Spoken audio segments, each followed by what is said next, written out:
All right, welcome back to Twin Tarot. I'm David. I'm Gary. And Gary's going to talk about tariffs because Tariffs.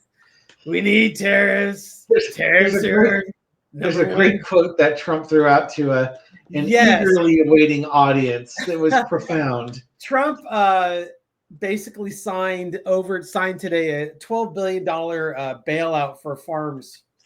He said because the farmers have been treated have been mistreated.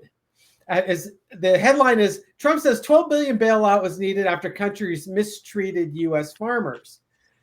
And then the quote in it, Trump says his farm bailout would not be possible without tariffs. And critics agree. Yeah, that is really true.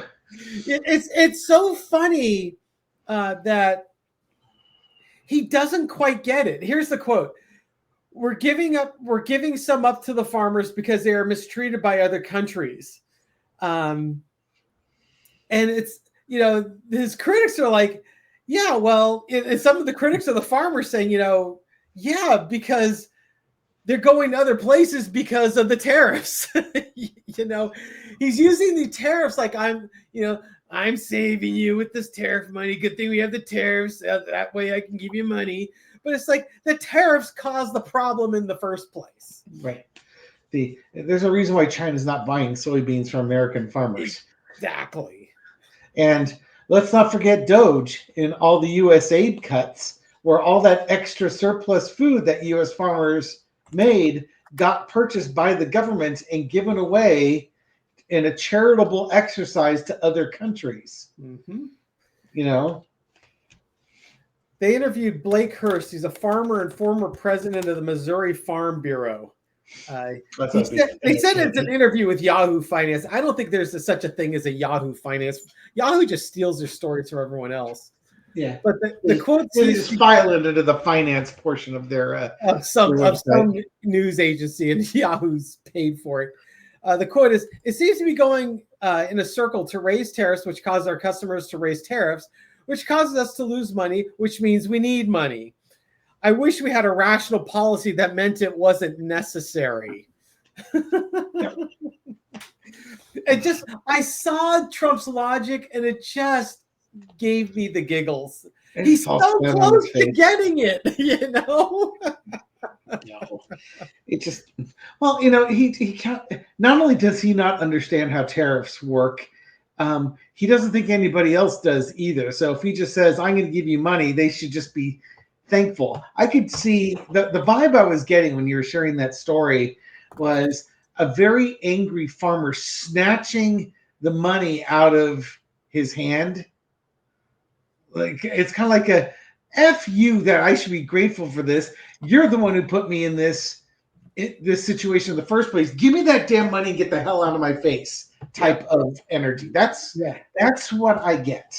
Stop trying to take credit for for resolving the problem you caused. And then seeing him for who he is. Yeah, in Trump's mindset is, I'm not exactly sure where he's going with the farmers, because for manufacturing I can almost get it. It's just like, oh, we need to bring manufacturing back. We need the manufacturing jobs. Okay, yeah, I mean, a lot of the manufacturing got outsourced to nations with very low labor rates, right? Yep.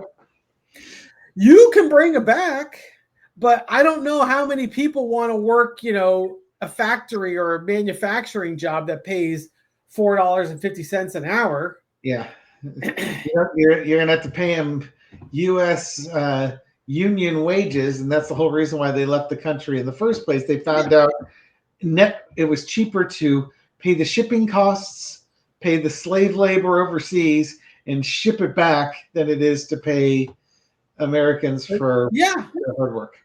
And so the tariffs, you could bring the jobs back, but the problem is you have to keep the tariffs in place because we cannot build it at the same cost that you could build it overseas. Because it's not like China's gonna be like, I guess we're not gonna manufacture anything anymore. The United States is manufacturing their own goods now. Who do we sell our stuff to? You know, it's just the logic might have worked 150 years ago. It doesn't work today. Yeah. So let's take a look at how the farmers are feeling about Trump's crazy logic about tariffs coming in to save the day. This is for entertainment purposes only, isn't it, David? Absolutely. Okay, good. Not David thinks so too, but he just doesn't say it. He just thinks it. All right. So how are the farmers feeling about Trump coming in, 6 guns ablazing, saving the day? We know a thing or two because we've seen a thing or two. We are farmers. Bum, bum, bum, bum, bum, bum. Yes. Are we sponsored? Is this a sponsored video now? Yes. So we are farmers. We are tired of getting beaten up. Yeah. So we got the 9 of Wands. It's like, how much more damage can you do to us?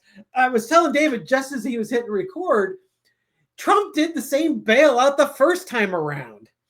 You know, it's like he didn't learn. The farmers learned. You know, but you know they're very skeptical about this. Do you know what the farmers learned? What did they learn? We are farmers. Bum, bum, bum, bum, bum, bum. They learned how to sing. Yes. The challenge is the magician. Trump coming in with his magic. What? Okay, sorry. The cross the challenge is the Trumpian magic. Look, I'm bringing in tariffs. I'm going to save the day. Just trust me. This is all going to work out just fine. The energy underneath it is the Lover's card. Now, I could take this one of two ways.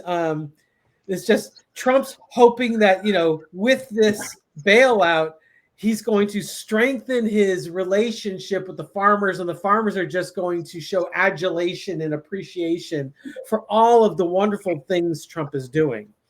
I think what I'm leaning more towards are the farmers understanding who their customers are and what happens when you mistreat someone who you should be caring about. It can also be how the farmers feel about the government is, would you please knock it off? It's you know, you're saying that this is the magical solution, but you're showing us that you don't care. You know, you're creating chaos. I'm waiting for that 5 of Wands to show up. In the past, you had the 8 of Wands. So lots of actions being taken. I'm assuming this is probably tariff driven. Lots of actions being taken.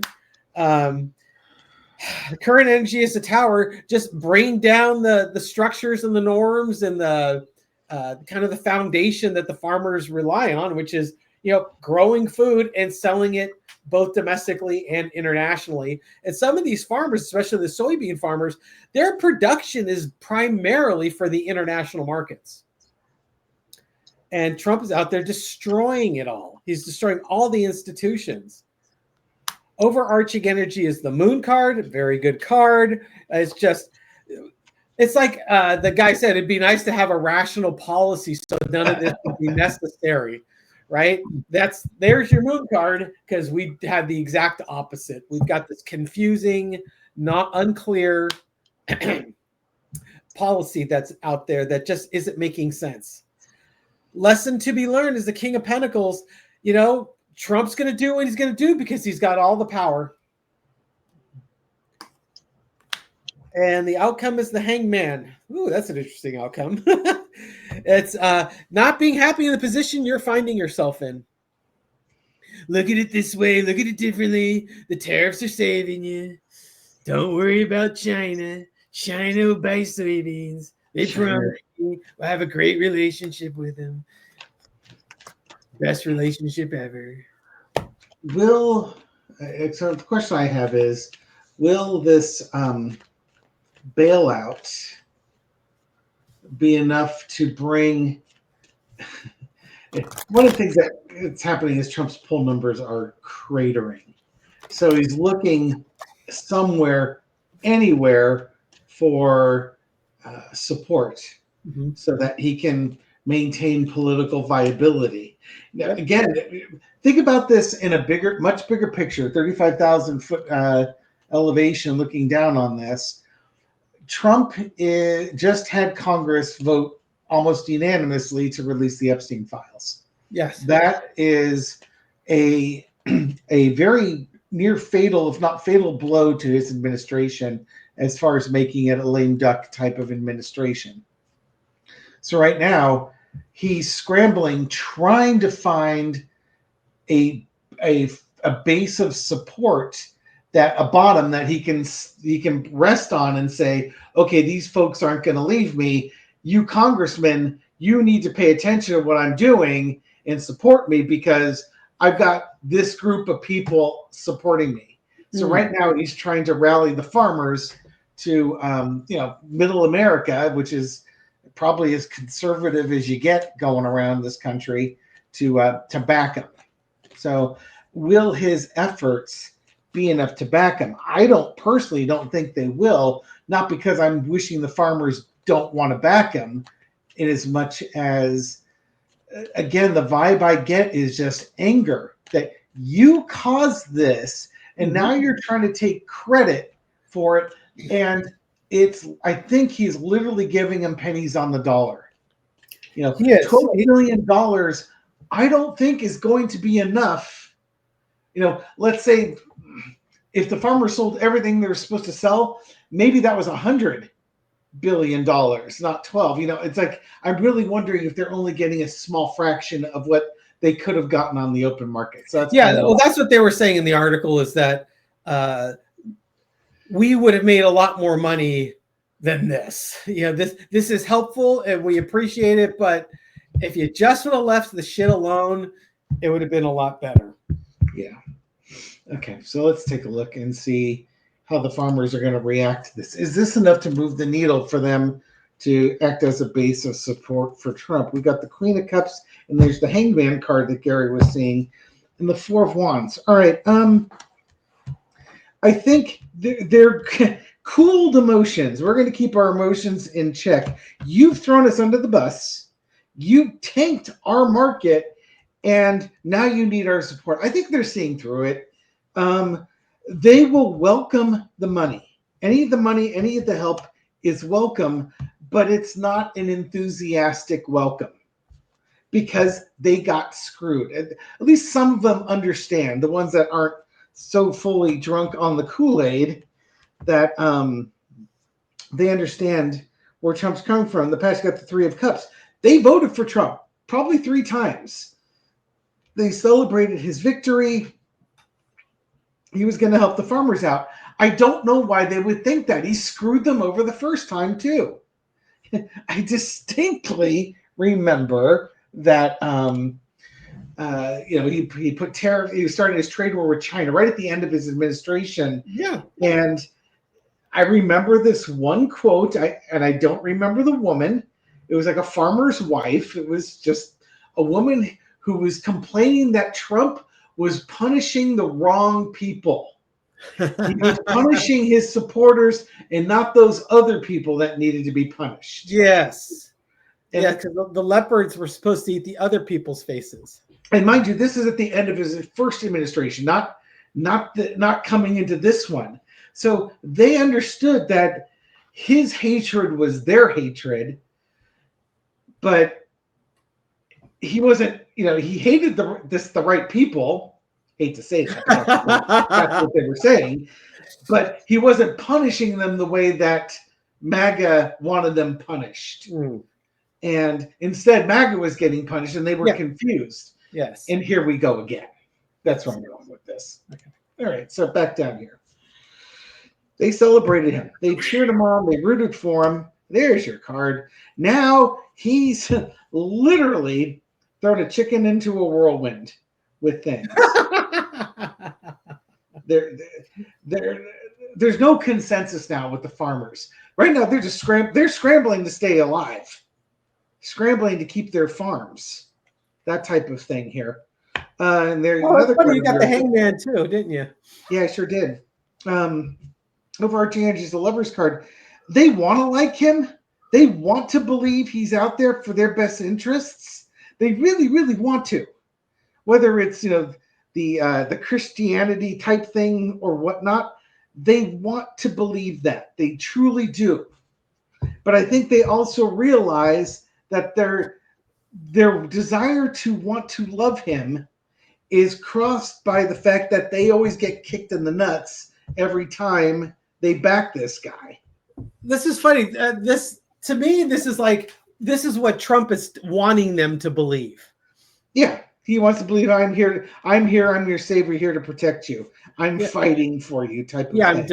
I'm defending you. Keep your emotions under control. You need to look at this differently. You should be celebrating. Yeah, but I think in the end, the farmers need to understand who's fighting for whom, who's causing the problem. If you hadn't attacked the villages, you wouldn't need to be defending yourself here. Oh, that's a nice outcome. Outcome is the Queen of Swords. You know what? More and more of them at this point, they're going to not judge him on his promises and his words. They're going to judge him on his actions and his deliverables. Yep. And honestly, that's about the best we can hope for, because it means they wake up on their own clock. Mm-hmm. In the article, they were saying by summer of 2025, they had set a new record for farm bankruptcies. I think 2024 had the highest number, and 2025 beat that number by summertime. And what I was reading in that. J.D. Vance and company, they have large shareholders and companies that buy out farms that are under distress.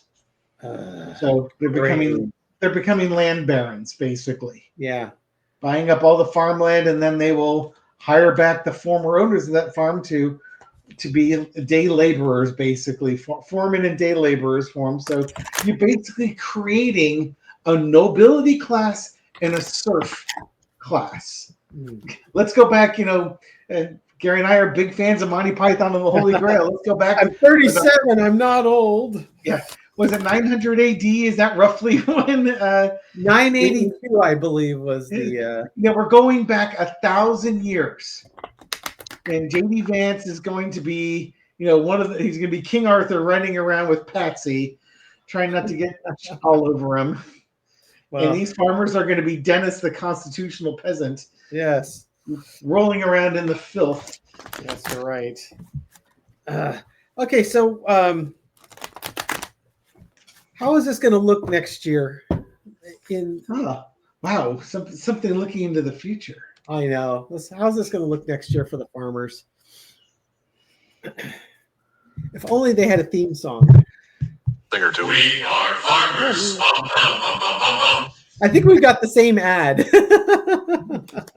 How's this looking next year? It was originally, the deck was upside down. Queen of Pentacles. Is that someone's finally taking care of the farmers, or is this the farmers being able to take care of their customers? Let's keep going. Well, it's kitchen table issues. Queen of Pentacles is all about common sense, kitchen table issues, surviving on. Two of Cups. The challenge is getting people to agree, come together and transactionally agree. Someone was asking me in the comments yesterday, they want to learn more about tarot, and they were a little confused the difference between major arcana and minor arcana. And basically, they asked you?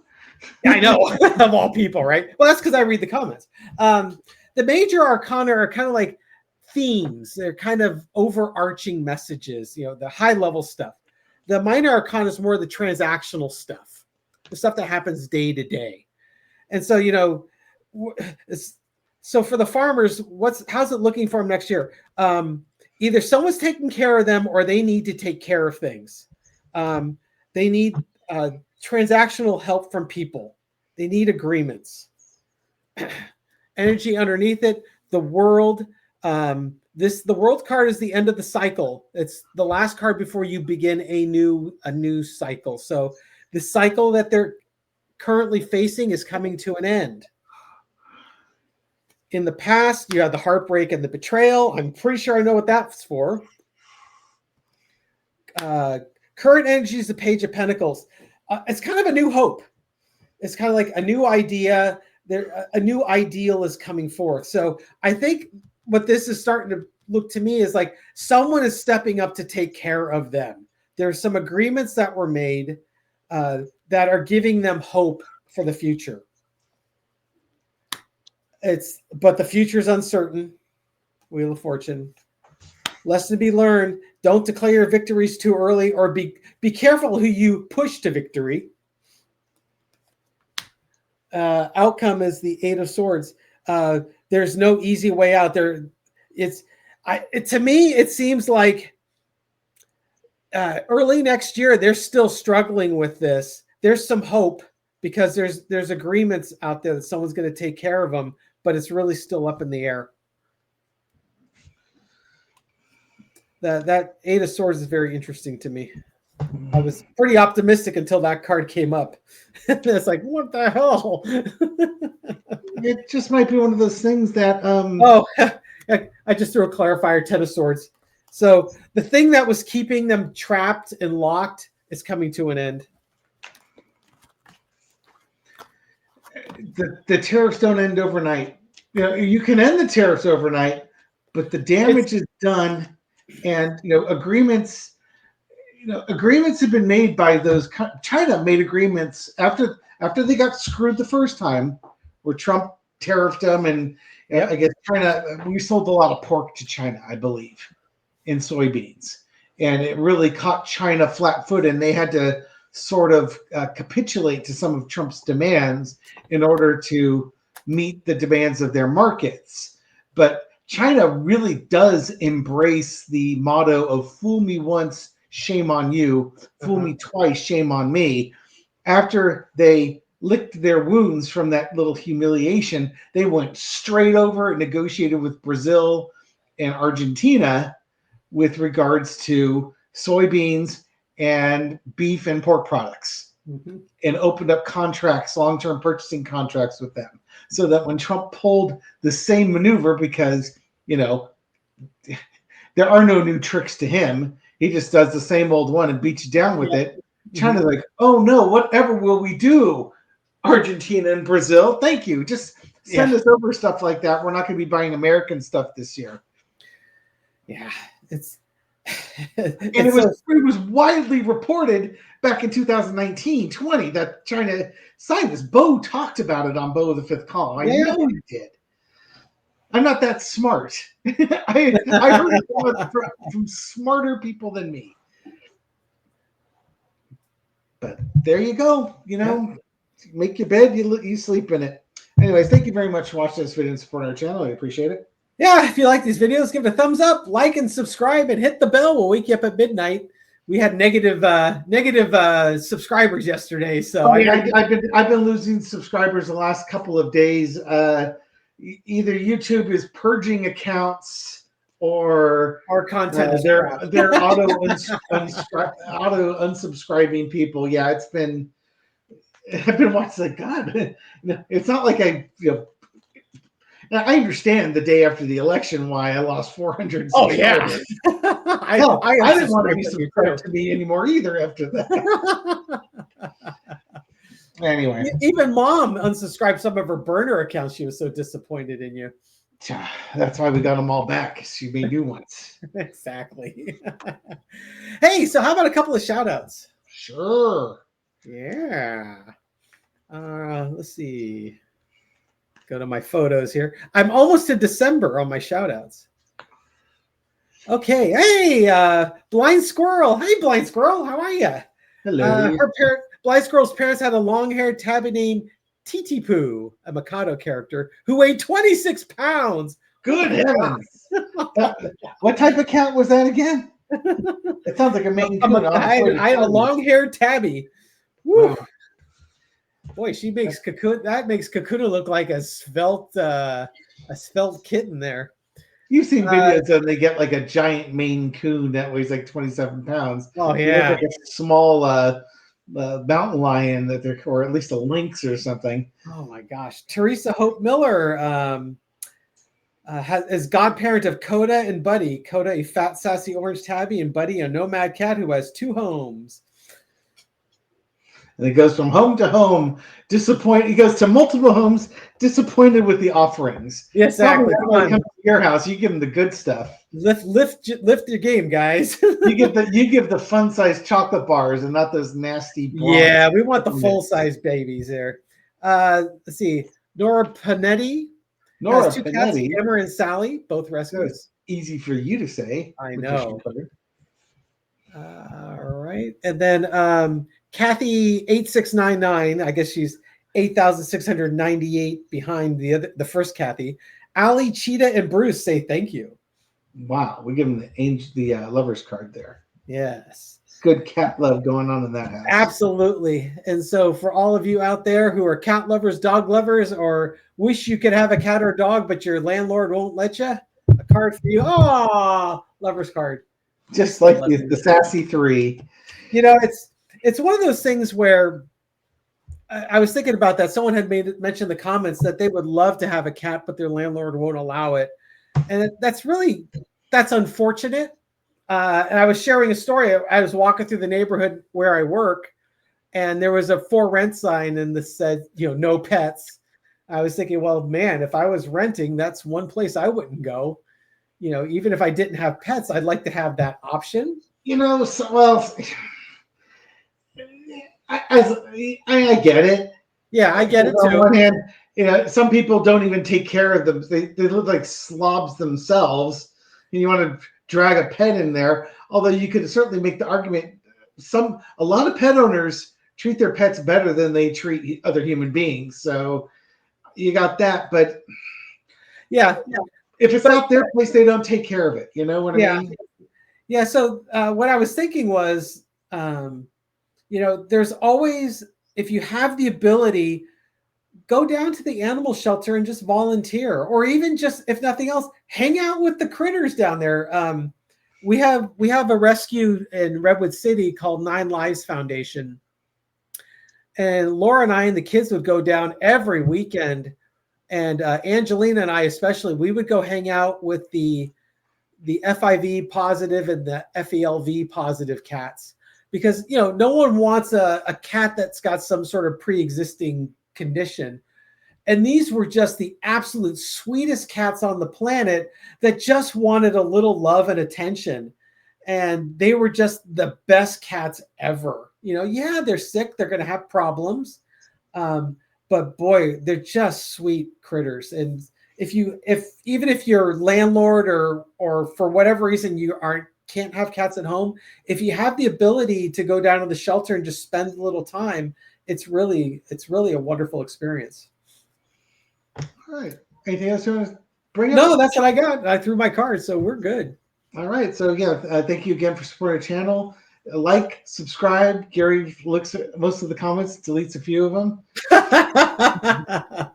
I've only deleted one in the last month. All right. Then we'll catch you on the next video. Take care, folks. Bye. We are farmers. Bum, bum, bum, bum, bum.